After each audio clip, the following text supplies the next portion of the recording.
Halo semuanya, saya Irfani. Kali ini saya akan menjelaskan mengenai satu metodologi dalam bidang bisnis manajemen yang sangat powerful, dan ini merupakan salah satu metodologi favorit saya.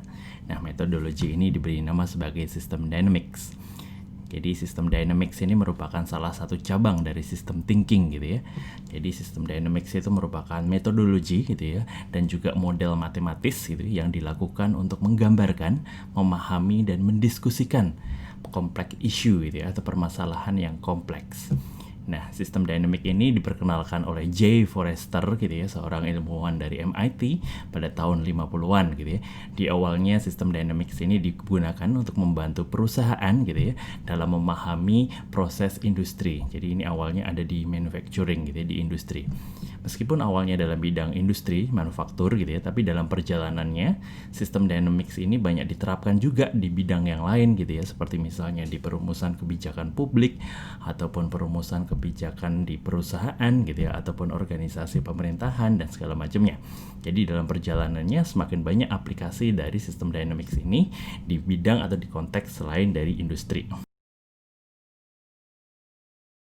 Sistem dynamics ini memiliki beberapa keunggulan, namun yang paling utama, sistem dynamics ini bisa membantu kita gitu ya untuk memframe suatu sistem itu sebagai suatu hal yang komprehensif dan holistik gitu ya. Ya ini nggak seperti sistem ataupun model yang lain yang biasanya meninjau itu secara parsial, misalnya sistem marketing, sistem operasi dan segala macamnya. Beberapa model itu mungkin bisa menghasilkan solusi yang sifatnya lokal optimum gitu ya, tapi ketika disatukan gitu ya dalam suatu sistem global, belum tentu beberapa model yang menghasilkan lokal optimum itu bisa menghasilkan solusi yang global optimum. Nah, sistem dynamic itu tidak seperti itu gitu ya. Dia bisa melihat interaksi antar komponen secara komprehensif yang ada di dalam sistem. Atas dasar itulah makanya sistem dynamic itu menjadi suatu metodologi yang sangat powerful. Nah, dalam hal ini sistem dynamics itu menawarkan mekanisme juga gitu ya untuk bagi decision maker untuk melihat interaksi antar komponen gitu ya. Antar komponen sistem itu seperti apa? Misalnya sistem A bergeser nilainya, apa dampaknya terhadap komponen B, apa dampaknya terhadap kinerja sistem secara global. Nah, selain itu sistem dynamic ini juga bisa memframe gitu ya behavior dari sistem itu, behavior non-linearnya gitu dari waktu ke waktu. Ini adalah beberapa keunggulan dari sistem dynamics. Nah, kalau misalnya dibandingkan dengan model yang lain gitu ya, sistem dynamics ini juga memiliki hal-hal positif gitu ya. Yang pertama, dia bisa menggambarkan hubungan yang sifatnya dua arah antara beberapa variabel yang ada di dalam sistem gitu ya. Jadi contohnya misalnya A mempengaruhi B gitu ya. Kalau mau beda linear berhenti di situ, A mempengaruhi B gitu ya. Atau C mempengaruhi B. Tapi kalau misalnya di sistem dynamics gitu ya, A mempengaruhi B gitu ya. Nah, ke depan B itu bisa kembali mempengaruhi A gitu ya. Jadi hubungannya bisa dua arah gitu ya. Nah, itu hubungan A mempengaruhi B dan B mempengaruhi A itu ada aspek time delays. Nah, time delays lah ini yang biasanya tidak dapat di-capture oleh sistem ataupun model yang lain-lainnya.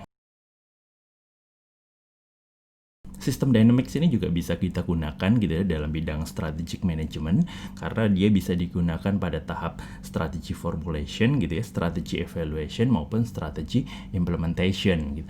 Nah, di tahap strategi formulation gitu ya, salah satu keunggulan dari sistem dynamics ini adalah dia bisa digunakan gitu ya untuk mengetahui apa sih impact perubahan dari satu variabel terhadap variabel yang lain gitu ya, dan juga apa sebenarnya impactnya perubahan dari satu variabel itu terhadap kinerja dari sistem secara keseluruhan gitu ya, overall performance of the system. Itu bisa gitu ya. Dengan memahami itu, makanya strategi formulation itu bisa menjadi lebih thorough gitu ya, lebih grounded dan lebih holistic dan juga lebih komprehensif. Nah, selain itu, sistem dynamic ini pada tahap strategi formulation itu juga bisa bermanfaat gitu ya, karena dia bisa digunakan untuk mengidentifikasi gitu ya, permasalahan yang ada dalam sistem, dan juga digunakan untuk mentrace kira-kira penyebab dari permasalahan itu apa. Karena sistem dynamic ini menawarkan hubungan cause effect antara faktor yang ada di dalam sistem. Jadi kalau kita tahu masalahnya, kita bisa mentrace gitu ya, penyebabnya itu kurang lebih apa.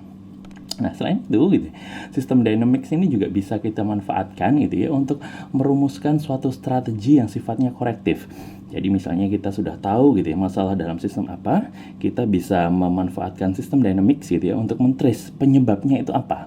Nah, setelah ketahuan penyebabnya, si sistem dynamics ini bisa membuat kita untuk merumuskan corrective action gitu ya. Misalnya kita ingin memberikan intervention ke dalam sistem gitu ya, itu dampaknya terhadap overall performance apa gitu. Jadi ini bisa gitu ya untuk digunakan sebagai tahap strategy formulation.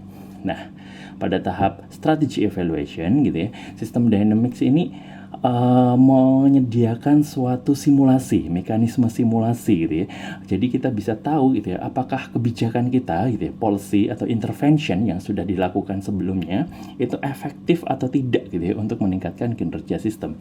Kita bisa menggeser gitu ya perubahan variabel ada dari beberapa sistem itu yang ada di dalam sistem terhadap kinerja komponen gitu. Kinerja sistem secara luas gitu. Apa sih dampaknya misalnya kita menggeser sekian persen, dampaknya terhadap overall system performance seperti apa. Nah, ini bisa gitu ya menggunakan untuk mengevaluasi strategi. Nah, di tahap implementasi gitu ya, sistem dynamic ini juga powerful gitu ya. Karena sistem dynamic ini memframe hubungan antar komponen yang ada di dalam sistem. Hubungan tersebut bersifat terbuka gitu ya. Jadi beberapa variabel gitu ya, misalnya di dalam suatu sistem logistik gitu ya, baik itu shippers, baik itu transporter, baik itu consignee gitu ya, mereka bisa melihat gitu ya hubungannya antara beberapa komponen di dalam sistem logistik gitu ya. Misalnya alat transportasinya, bagaimana storage-nya, bagaimana kargonya dan segala macamnya, semuanya bisa melihat gitu ya. Jadi ketika semuanya bisa melihat hubungan itu, mereka bisa mengidentifikasi permasalahannya di mana, penyebabnya apa, bagaimana dampaknya jika kita melakukan ini, what if gitu. Jadi dengan hubungan yang terbuka itu, sistem dynamic itu di tahap strategy implementation itu bisa meningkatkan visibility. Nah, visibility itu dari suatu sistem yang meningkat pada akhirnya akan meningkatkan transparansi. Nah, meningkatnya transparansi ini akan meningkatkan kolaborasi dan koordinasi between involved parties yang ada di dalam sistem.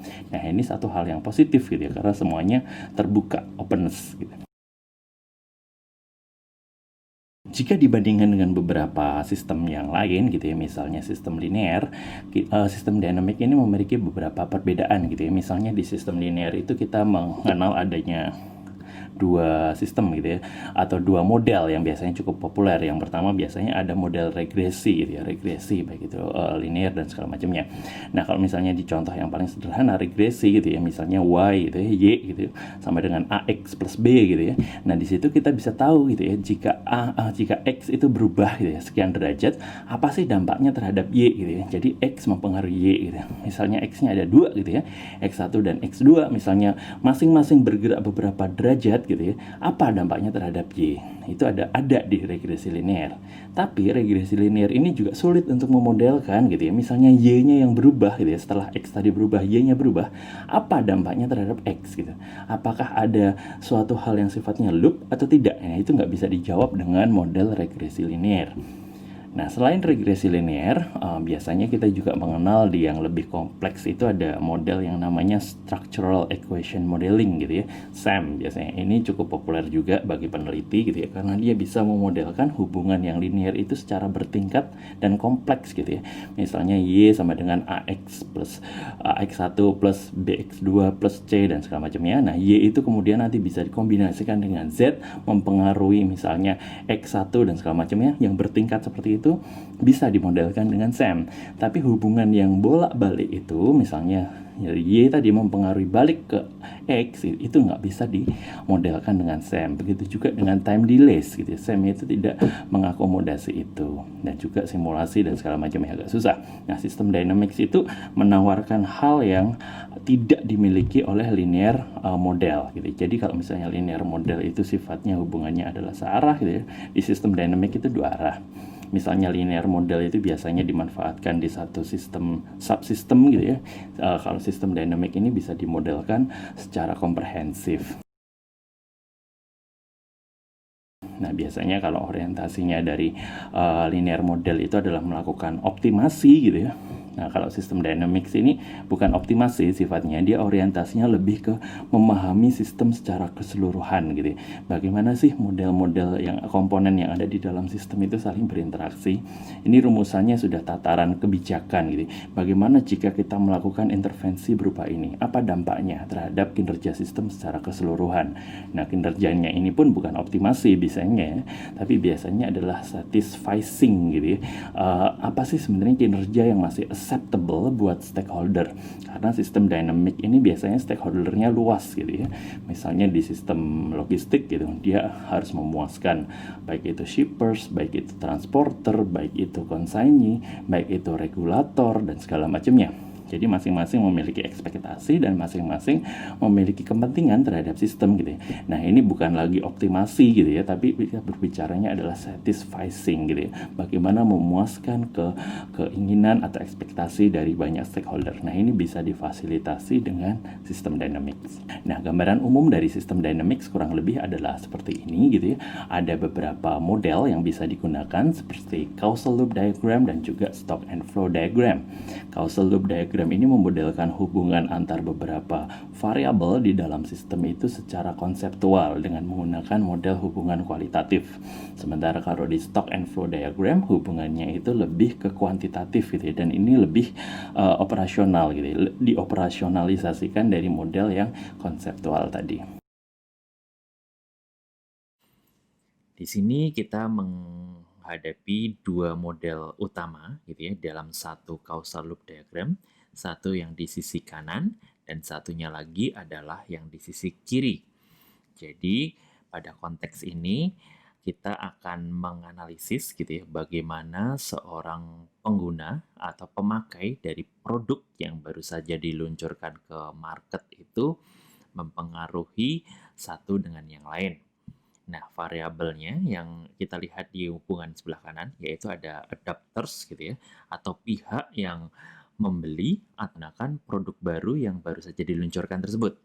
Nah, ini hubungannya adalah jika ada adapters gitu ya, yang memakai atau membeli suatu produk, dan misalnya adapters tersebut puas gitu ya dengan produk tersebut, maka adapters tersebut akan menyebarkannya gitu ya ke masyarakat dalam bentuk word of mouth gitu ya atau ketok tular. Nah, semakin banyak orang yang menggunakan dan membelinya, kemudian word of mouth tersebut juga semakin bertambah gitu ya. Dalam hal ini hubungannya semakin banyak adapters, semakin banyak word of mouth, maka adoption rate dari produk tersebut akan meningkat. Nah, tingginya adoption rate ini in the end akan berpengaruh terhadap naiknya adapters gitu ya di masa yang akan datang. Karena sifatnya adalah saling menguatkan hubungan tersebut, maka di sini loop yang terjadi adalah reinforcing loop. Nah, maka di sini ada notasi R gitu ya, lingkaran ini. Nah, ini adalah reinforcing, di mana hubungan antara adapters dengan adoption rate dan adapters di masa yang akan datang ini saling menguatkan. Semakin banyak adapters akan semakin tinggi adoption rate, dan semakin tinggi adoption rate akan semakin tinggi juga adapters di masa yang akan datang. Ini adalah reinforcing. Nah, sementara itu, jika kita melihat yang ada di sisi kiri, yang terjadi adalah sebaliknya gitu ya. Karena di situ kita berbicara masalah potential adapters.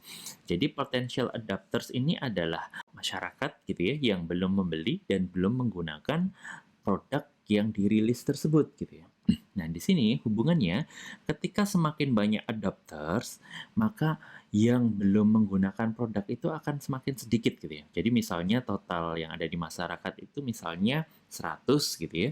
Ketika adaptersnya itu sudah semakin meningkat gitu ya menjadi misalnya 70, maka yang belum menggunakannya adalah 30 gitu ya. Nah, ketika adaptersnya itu naik menjadi 80, maka potensial adaptersnya juga turun menjadi 20. Demikian juga seterusnya. Jadi ketika adapters itu naik, adoption rate-nya itu naik, potensial adaptersnya akan turun. Gitu. Karena sisa yang belum menggunakannya akan semakin sedikit.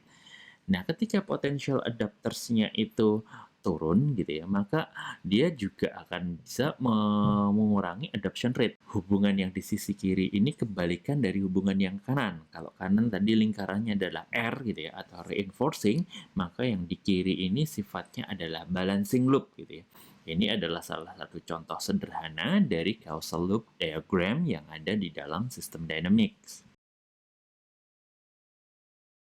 Sebagai contoh gitu ya, kita akan menggunakan suatu relasi sederhana gitu ya, bahwa bottom line dari kinerja perusahaan itu adalah profit gitu. Jadi perusahaan yang ditugaskan untuk mencetak laba, tugas utamanya adalah mencetak laba sebesar-besarnya gitu ya. Jadi profit ini adalah bottom line-nya. Nah, sebagaimana kita ketahui gitu ya, bahwa profit ini biasanya ditentukan oleh dua variabel utama gitu ya, yaitu revenue dan juga cost. Kita gambarkan, semakin tinggi revenue, maka profitnya akan semakin besar. Sementara itu, jika semakin tinggi cost, maka profitnya akan semakin kecil. Makanya kita berikan tanda positif untuk revenue dan tanda negatif untuk cost, untuk hubungannya gitu ya. Kita akan analisis ini satu demi satu. Nah, contohnya, kita masuk dulu dari sisi revenue gitu ya. Dari sisi revenue, kita akan mengidentifikasi gitu ya, bahwa revenue itu dipengaruhi oleh volume of sales gitu ya. Jadi volume penjualan. Hubungannya, semakin besar volume penjualan, maka revenue akan semakin tinggi. Maka di sini arrow-nya, hubungannya adalah positif. Nah, kita tarik lagi ke belakang. Apa yang mempengaruhi oleh sales? Kita kontekskan lagi gitu ya dengan yang sudah baru saja kita pelajari gitu ya, bahwa sales itu dipengaruhi oleh banyaknya adopters gitu ya, banyaknya pengguna atau banyaknya pembeli dari produk baru yang diluncurkan gitu ya di masyarakat. Semakin banyak adopters, maka volume penjualannya akan semakin besar. Nah, di sini kita memberikan tanda positif gitu ya, hubungan antara adopters dengan volume of sales. Nah, kita tarik ulang lagi ke belakang gitu ya. Adopters itu dipengaruhi oleh apa gitu ya? Ternyata adopters itu juga dari model yang tadi dipengaruhi oleh rate of adoption gitu ya. Semakin tinggi rate of adoption, maka adoptersnya akan semakin besar gitu ya. Nah, makanya hubungannya di sini adalah positif gitu ya. Nah, rate of adoption ini juga dipengaruhi juga gitu ya oleh potential adapter seperti yang tadi.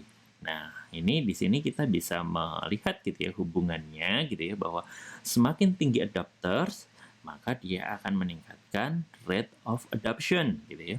Nah, rate of adoption yang naik hubungannya tadi yang kita definisikan akan meningkatkan adapters di masa yang akan depan. Maka di sini kita bisa mengidentifikasi adanya reinforcing feedback loop. Nah, sementara di kirinya, semakin tinggi rate of adoption, maka jumlah potential adapter yang tersisa gitu ya, yang belum memakai produk itu akan semakin kecil. Nah, semakin kecilnya potential adapter ini, in the end akan mengurangi rate of adoption. Nah, di sini di sisi kiri kita melihat adanya balancing feedback loop. Nah, di sini berdasarkan relasi terkait dengan drivers dari revenue yang sederhana ini gitu ya, kita bisa menarik dua policy gitu ya, dua policy atau dua intervention.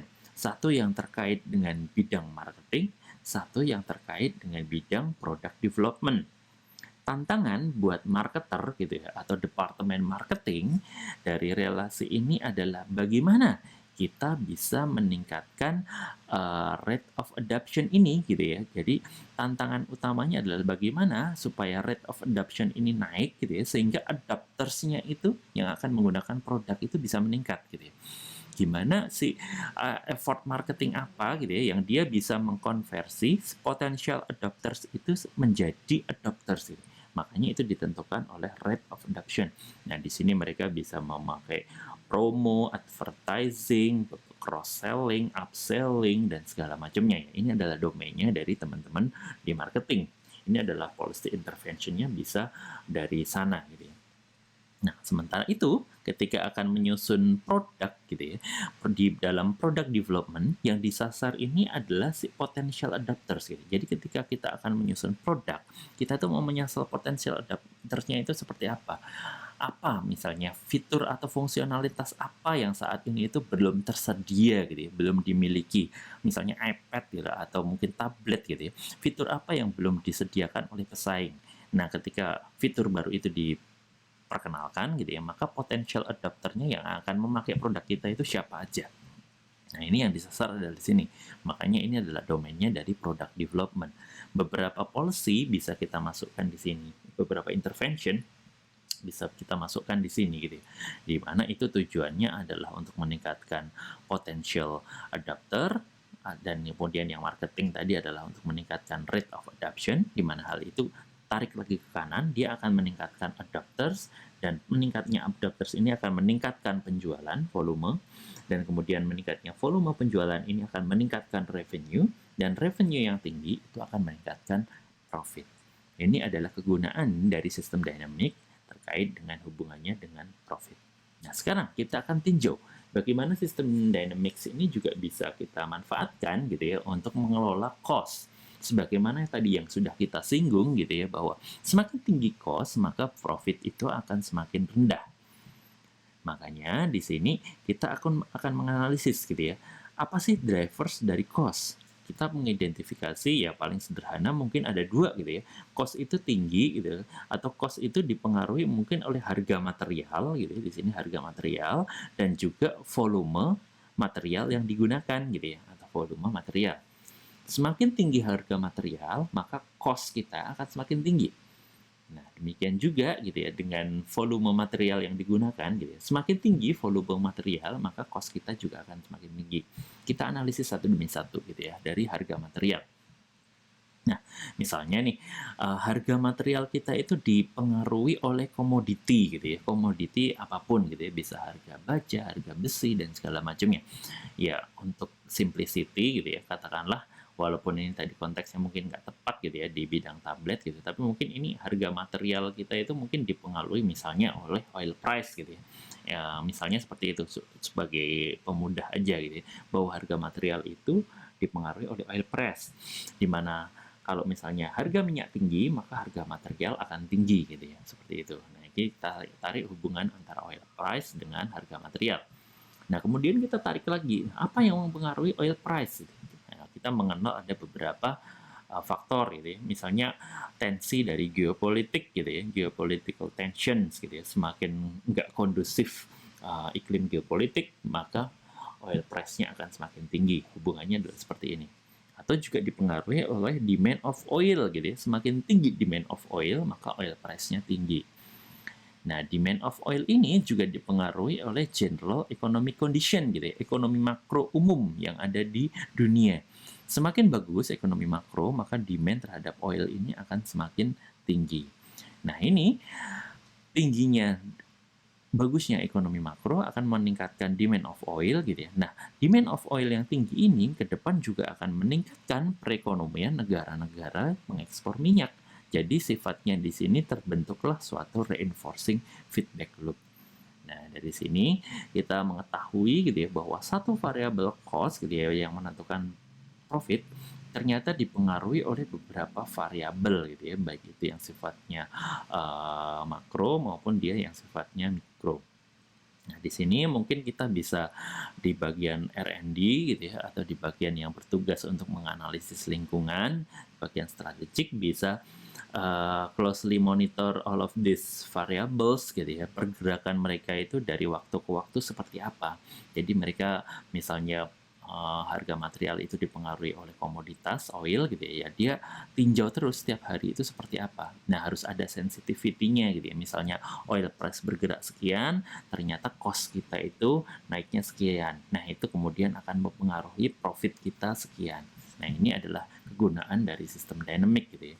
Kalau ini sudah dimodelkan ke diagram stock and flow, maka kita bisa membuat sensitivity-nya. Sekian persen naik, atau sekian persen turun, dampaknya terhadap profit adalah sekian persen, misalnya seperti itu. Kita bisa simulasikan. Nah, selain dari sisi harga material, cost tadi juga dipengaruhi oleh volume gitu ya, misalnya volume material yang digunakan. Nah, contohnya di sini misalnya volume material yang digunakan itu bergantung kepada production efisiensi gitu ya. Semakin efisien production kita, maka volume material itu yang digunakan akan semakin sedikit gitu ya. Jadi ini hubungannya adalah negatif antara production efisiensi dengan volume material. Nah, production efficiency ini dipengaruhi oleh apa gitu ya? Katakanlah misalnya di sini production efficiency itu dipengaruhi oleh quality dari tenaga kerja yang digunakan di perusahaan gitu ya. Semakin tenaga kerja itu berkualitas, maka efisiensi production itu akan semakin bagus gitu ya. Di sini hubungannya positif. Nah, quality of human resource atau quality of employee gitu ya, dalam hal ini dipengaruhi oleh training gitu misalnya. Nah, training yang bagus maka dia akan meningkatkan quality of human resource. Nah, karena ini sifatnya mungkin adalah in-house training gitu ya, misalnya seperti itu, training yang bagus akan meningkatkan quality of human resource. Nah, quality of human resource yang bagus ke depan akan menghasilkan kualitas training juga yang bagus gitu ya. Jadi hubungannya adalah reinforcing feedback loop di sini. Nah, makanya di sini policy-nya adalah misalnya kita ingin menurunkan harga gitu ya. Misalnya kita ingin meningkatkan profit gitu ya dengan cara menurunkan harga, maka yang harus dilakukan adalah memperbaiki kualitas dari in-house training yang ada di perusahaan. Ini adalah domainnya dari teman-teman human capital gitu ya. Jadi di sini teman-teman human capital masih bisa menggunakan satu model ini gitu ya untuk melakukan intervention dalam hal peningkatan kualitas trainingnya yang in the end dia akan meningkatkan profit perusahaan.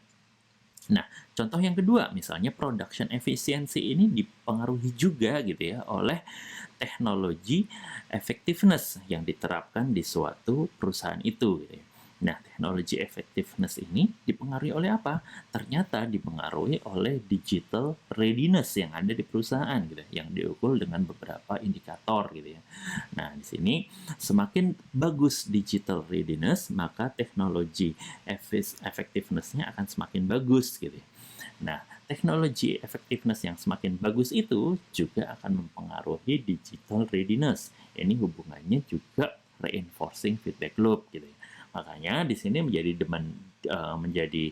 domain dari teman-teman di IT gitu ya, information technology gitu ya, ataupun bagian digital yang ada di company gitu ya. Bagaimana caranya mereka, bagaimana si CIO itu dari Chief Information Officer yaitu meningkatkan digital readiness index yang ada di perusahaan tersebut. Nah, ini adalah gambaran umum gitu ya yang komprehensif terkait dengan sistem dynamic di suatu perusahaan gitu ya. Bottom line-nya sederhana gitu ya, yaitu meningkatkan profit. Tapi di sini sistem dynamic itu bisa digunakan gitu ya untuk memodelkan bagaimana variabel-variabel yang ada di dalam suatu sistem perusahaan itu saling berinteraksi satu dengan yang lainnya sehingga dia bisa mempengaruhi profit perusahaan itu. Nah, dari sini, dari beberapa tahapan pembangunan CLD, stock and flow, dan juga aplikasinya di corporate tadi, kita bisa memahami gitu ya bahwa sistem dynamic ini sejatinya merupakan suatu metodologi manajemen yang sangat powerful. Dan ini menjadi favorit saya gitu ya, karena ini bisa digunakan untuk memahami sistem itu secara holistik dan komprehensif. Nah, di sini ketika kita berbicara masalah policy gitu ya, melakukan kebijakan gitu, kita bisa menganalisisnya secara komprehensif dari banyak view gitu ya. Jadi misalnya ada permasalahan dalam sistem, kita bisa men-trace gitu ya, penyebabnya permasalahan itu apa gitu ya. Nah, ketika ketemu penyebabnya, kita bisa what if gitu ya. Apa yang terjadi jika misalnya kita melakukan ini gitu ya. Apa yang terjadi jika kita melakukan langkah kedua atau opsi kedua dan segala macamnya. Ada what if-nya gitu ya. Nah, dari what if itu kemudian kinerja atau behavior dari sistem itu bisa terpotret gitu ya, bisa ditampilkan gitu ya. Jadi kita bisa selaku decision makers kita bisa melihatnya gitu. Kira-kira dengan kinerja seperti ini bisa memuaskan kita atau tidak, bisa memuaskan stakeholders yang lain atau tidak. Semuanya bisa skenario apa yang sekiranya bisa dipilih gitu ya, sehingga semuanya sifatnya bisa menerima behavior ini. Ini merupakan suatu jawaban gitu ya daripada model misalnya yang lain linear seperti linear programming dan segala macamnya yang lebih banyak berorientasi ke optimasi. Sistem dynamics ini orientasinya bukan optimasi, tapi kalau di real world biasanya ini justru lebih tergunakan daripada sekedar optimasi yang biasanya dia ideal di atas kertas gitu ya, tapi nggak implementable ketika masuk ke sisi empiris yang ada di lapangan sebenarnya. Oke, demikian. Semoga bermanfaat mengenai sistem dynamics. Bye.